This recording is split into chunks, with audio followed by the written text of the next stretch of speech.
What happened in the practice yesterday? I never hit you when you got hurt. Just got kicked a little bit. I'm fine. Just resting today. Yeah, everything's fine. You probably don't even know if you'll play Sunday. Yeah, that's up to Coach Frank and Chris Ballard. Yeah, I don't know really, honestly. Now, I characterize these 2 days with the It was great to see where we were. Very a lot of energy, a lot of passion, as you guys saw today, and we got to got physical today, so it was great. Got established dominance on both sides of the ball. Both teams tried to do that, so it gets a little bit chippy. Coach says the week's not done. You got to finish it on Sunday.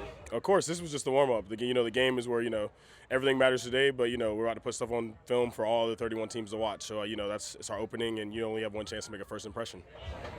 Has there been sort of a physical edge to this team, to this camp, do you think? Of course, I think I think we started out that way, and just throughout the 4 years being the first draft class with Frank, each year it's went up. I think each year's went up in intensity, and I think this year we're hitting that peak of physical edge being a little bit better than it was last year.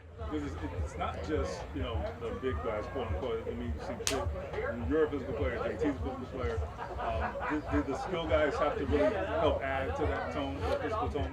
Of course, we take pride in that. We wear those run the damn ball hats and shirts for a reason. So, as a smaller guy, or it doesn't matter what size you are, we all take pride in running the ball and being physical. And if you're a physical team, that means you run the ball. We got those physical guys up front, but we got 6 other guys that aren't on that line that pride themselves in being physical, even quarterbacks. So, we take pride in that. We're going to continue to do that. JT had a pretty physical run in there where he kind of cracked helmets with a guy. What did you think of that? Oh, I love JT.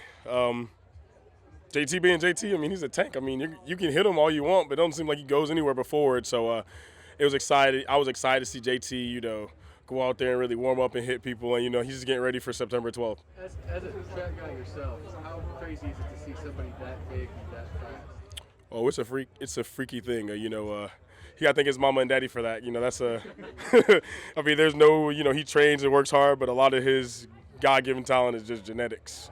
It's surprising that Michael Pittman is that fuse that he's got on the field, because he seems like a pretty relaxed guy when he's talking about it. Oh yeah, look, everybody has their side. I'm a nice guy too, but on the field I'm not that nice. And shoot, Michael's dad was a pro. He played running back too, so I'm sure Dad helped him with a little bit of physicality. And his dad plays running back. I'm sure Michael doesn't fall that far from the tree. Have you seen it feels like we've seen a difference between those two, the second-year players, Taylor and Pittman, in year 2? Like a little bit more confidence, a little bit more swagger. Seems like we've seen it on the field. Have you seen it off the field? Of course.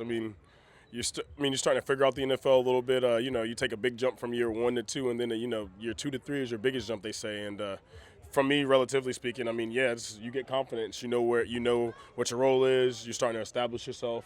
And I think JT and Mike are both establishing themselves. They're physical players. They're a force to be reckoned with, and they're not taking nothing from nobody.